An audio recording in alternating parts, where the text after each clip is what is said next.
Hello എല്ലാവർക്കും അസ്സലാമു അലൈക്കും. വൈകുന്നേരത്തെ പിന്നാമ്പറത്തേക്ക് ഇറങ്ങിയതാണ്. അപ്പോഴാണ് നമ്മുടെ പന്തം വാഴക്ക വീണ് കിടക്കുന്നത് കണ്ടത്.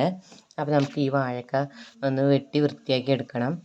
ഇതിന് മുന്നേ പൊന്തം വാഴക്ക വന്ന സമയത്ത് വാഴക്ക പഴുത്തിട്ടാണ് പോയത്. ഇപ്രാവശ്യം വാഴക്ക പഴുത്തിട്ടല്ല, വാഴ ഒന്നായി ഒടിഞ്ഞു വീഴുകയാണ് ചെയ്തത്. അപ്പോൾ പിന്നെ ഇതിനെയൊക്കെ ഒന്ന് വെട്ടി വൃത്തിയാക്കി എടുക്കണം നമുക്ക്. ഇങ്ങനെയുള്ള പണിയൊക്കെ എപ്പോഴും ലൈൽത്താത്തയാണ് ചെയ്യാറുള്ളത്. പക്ഷേ ലൈൽത്താത്ത വിരുന്ന് പോയിരിക്കുകയാണ്. അപ്പോൾ ഞാൻ തന്നെ ഇതിനെ വെട്ടി വൃത്തിയാക്കാമെന്ന് പറഞ്ഞിട്ടാണ്.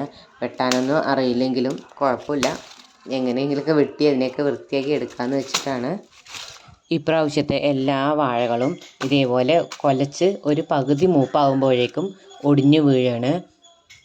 പിന്നെ പഴുക്കാനുള്ളതൊക്കെയാണ് പറഞ്ഞാൽ അധികവും നമ്മൾ കൊല അതിൽ തന്നെ വെച്ച് അഡ്ജസ്റ്റ് ചെയ്ത് അങ്ങനെ വെക്കുകയാണ് ചെയ്യാറുള്ളത്.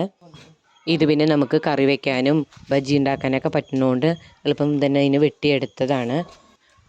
പൊന്തം വാഴക്ക വലിയ മൂപ്പൊന്നും ആയിട്ടില്ല, എങ്കിലും നമുക്ക് ഉപയോഗിക്കുകയൊക്കെ ചെയ്യാം. അങ്ങനെ ആ കൊലനെ ഞാൻ വെട്ടി ഇവിടെ കൊണ്ടുവന്ന് വെച്ചിട്ടുണ്ട്.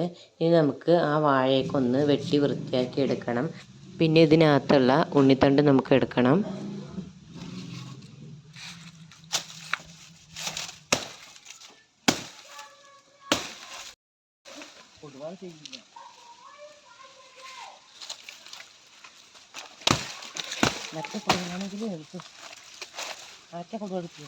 എന്താ ഞാനിങ്ങനെ വെട്ടണമെന്നൊന്നും വിചാരിക്കണ്ട, എനിക്കങ്ങനെ വെട്ടാനൊന്നും അറിയില്ല.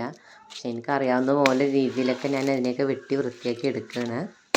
ഇപ്പോഴത്തെ കുട്ടികളൊന്നും ഉണ്ണിത്തണ്ട് ഉപ്പേരി വെച്ചാലൊന്നും കഴിക്കില്ല. അവർക്ക് ഇങ്ങനത്തെ ഉപ്പേരികളൊന്നും ഇഷ്ടമല്ല. പിന്നെ ഇങ്ങനെയുള്ള ഉപ്പേരിയൊക്കെ ഞങ്ങൾക്ക് ഇവിടെ ഭയങ്കര ഇഷ്ടമാണ്. ഞാനും ഉമ്മയും ഇക്കയും താത്തയൊക്കെ കഴിക്കും. പക്ഷേ കുട്ടികളൊന്നും ഇതൊന്നും കഴിക്കില്ല. അവർക്ക് പിന്നെ ഉരുളക്കിഴങ്ങ് വറുത്തത് കിട്ടിയാൽ അത് മതി ചോറുണ്ണാനായിട്ട്. ചാറ് വേണമെന്നൊന്നും നിർബന്ധമല്ല.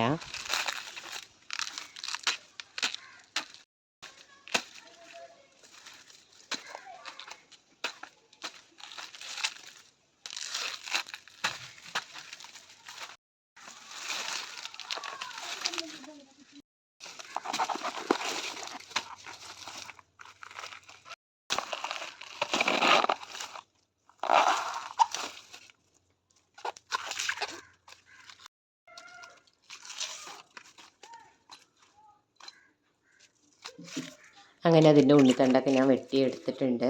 ഉണ്ണിത്തണ്ടൊക്കെ നല്ലതാണ്, ഞങ്ങളൊക്കെ ഉപ്പേരി വെച്ച് കഴിക്കാറുണ്ട്. അരി വറുത്ത് പൊടിച്ചിട്ടിട്ടും ചെറുപയറിട്ടിട്ടും പിന്നെ കൊള്ളിട്ടിട്ടൊക്കെ ഞങ്ങളിത് വെക്കാറുണ്ട്. നല്ല ഹെൽത്തി ഫുഡും കൂടിയാണിത്. ഈ വീഡിയോ ഇഷ്ടമായാൽ ലൈക്ക് ചെയ്യാനും ഷെയർ ചെയ്യാനും സബ്സ്ക്രൈബ് ചെയ്യാനും മറക്കരുത്. വീണ്ടും നമുക്ക് അടുത്ത വീഡിയോയിൽ കാണാം.